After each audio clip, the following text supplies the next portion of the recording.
Vous avez envisagé la question de la comptabilité dans cette économie du sport. Et quels sont les enjeux et les problèmes d'une comptabilité proprement sportive, entre guillemets? Tout à fait. Alors, il faut rendre hommage à la première personne qui a fait Alors, je précise le mot comptabilité. Il y a la comptabilité de l'entreprise ou du club, qui est la comptabilité microéconomique, on pourra en reparler.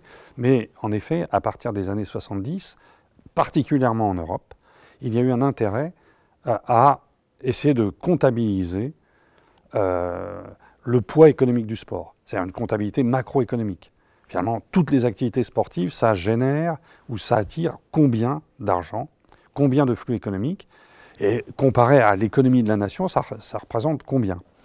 Alors il faut rendre hommage ici au travail de Chantal Malenfant-Doriac, qui est une sociologue du sport, mais qui a fait sa thèse sur un thème économique, qui était de bâtir un compte satellite, c'est un compte macroéconomique du sport en France.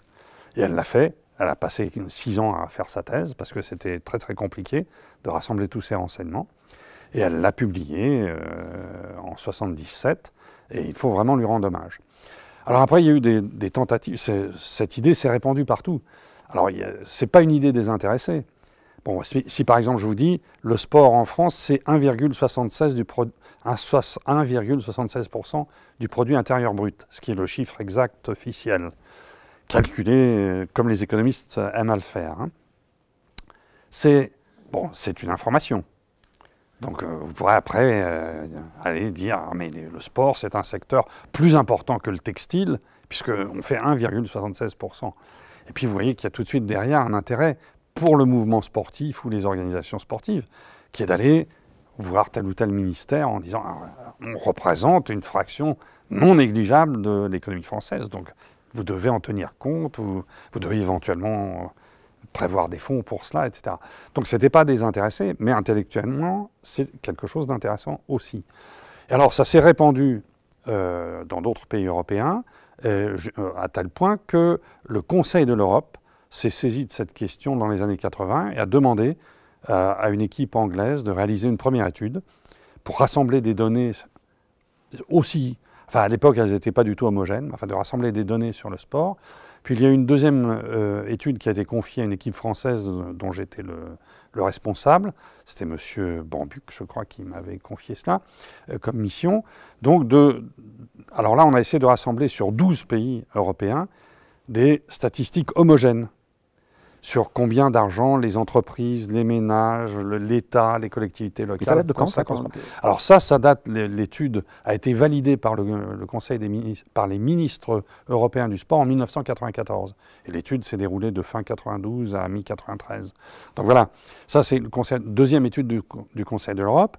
Le Conseil de l'Europe avait prévu une troisième vague et l'Allemagne était prête à prendre en charge. Ils avaient de très bons économistes. Ils ont toujours de très bons économistes du sport. Et malheureusement, le budget a été coupé, comme on dit, a été supprimé au Conseil de l'Europe pour cause d'austérité, et ça s'est arrêté. Et c'est très dommage. Alors, quelques pays ont décidé de le faire par eux-mêmes. J'ai été appelé comme conseiller en Slovénie en 1997 pour faire réaliser à des économistes slovènes une étude du même genre. Donc, quelques pays ont fait ça. Et puis... fort heureusement, mais plus tard, dans les années 2000, la Commission européenne, c'est-à-dire plus exactement l'unité sport de la Commission européenne, a repris le dossier. Et sur une initiative autrichienne, quand l'Autriche présidait l'Europe en 2006, la Commission européenne a accepté un projet autrichien qui était de relancer la construction d'un compte satellite européen du sport. Alors le mot européen veut dire qu'en principe, les 27 pays membres, et bientôt on sera 28 avec la Croatie. Nous voyons les fanions. Voilà, que les 27 pays de l'UE devraient, à une échéance pour l'instant inconnue, produire un compte économique du sport, un compte satellite du sport, mais qui demande un nombre de renseignements énorme. C'est une matrice de 400 lignes sur 400 colonnes. Il faut mettre des chiffres dans tout ça. C'est un travail énorme.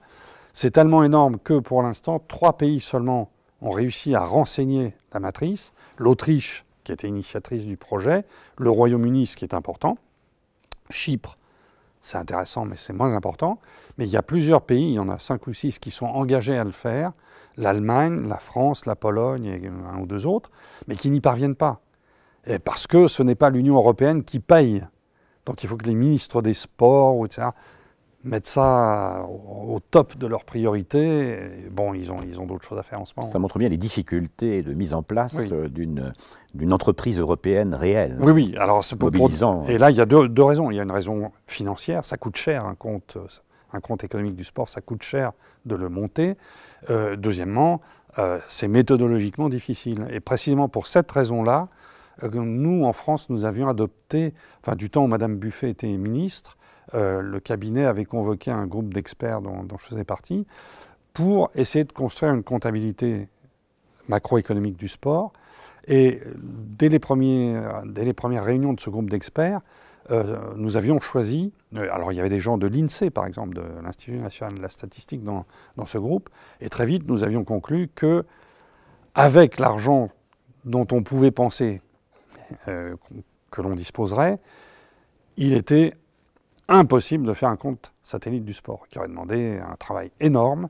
Et donc nous avions opté pour un autre choix, qui était une batterie d'indicateurs économiques, macroéconomiques, plus simplifiée, qui tient en 4 pages, mais qui est publiée tous les ans depuis 10 ans. Et qu'est-ce que cela nous apprend véritablement? Parce qu'il ne suffit pas de dire que c'est intéressant intellectuellement. Il y a des conséquences, j'imagine, politiques. Bien entendu. Bien entendu. Par exemple, ça nous apprend, alors je commence par les mauvaises nouvelles, je vais finir par les meilleures. Bon, ça nous apprend, par exemple, que le poids de l'État dans l'ensemble des financements qui sont adressés au sport est plutôt en diminution. Alors, il y a des gens qui traduisent ça en termes politiques. Il y a un désengagement de l'État du sport, ou il y a une privatisation du sport. Bon, c'est un langage politique. Mais il s'appuie sur un affaiblissement qui n'est pas énorme, mais la part de l'État dans l'ensemble du financement du sport diminue. Pourquoi? Parce qu'il y a d'autres sources qui ont cru. Alors, passons aux bonnes nouvelles, quelle est la source qui croît beaucoup et qui apporte le plus au sport? Ce sont les ménages. Le financement du sport dans tous les pays européens, c'est au moins 50% de l'argent apporté au sport. Ça vient des ménages. C'est vous et moi qui finançons le sport. Une autre nouvelle bonne, si on n'est pas un marxiste antédiluvien, c'est que les entreprises privées apportent de plus en plus d'argent au sport. Avec une petite nuance, c'est qu'elles sont plus intéressées par les sports professionnels et médiatisés que par les autres. Voilà, bon. Donc elles sont sélectives, mais elles font fonctionner le sport. Et puis les collectivités locales, après les ménages, sont en importance la deuxième source de fonds pour le sport. Donc c'est intéressant pour elles aussi, parce qu'elles doivent définir une politique vis-à-vis du sport, et elles vont tenir compte de ces chiffres. Elles peuvent tenir compte de ces chiffres. Donc c'est politiquement important. Je dirais qu'à la limite, pour l'information du citoyen, ça serait bien que ces chiffres soient plus connus qu'ils ne le sont. Parce que même en France, depuis 10 ans, ou en Angleterre, depuis 10 ans, on a une série continue de chiffres. On pourrait en tirer des conclusions, mais souvent à la télévision, on entend toujours la même chose, quoi. Les gens ne se réfèrent pas à ces chiffres.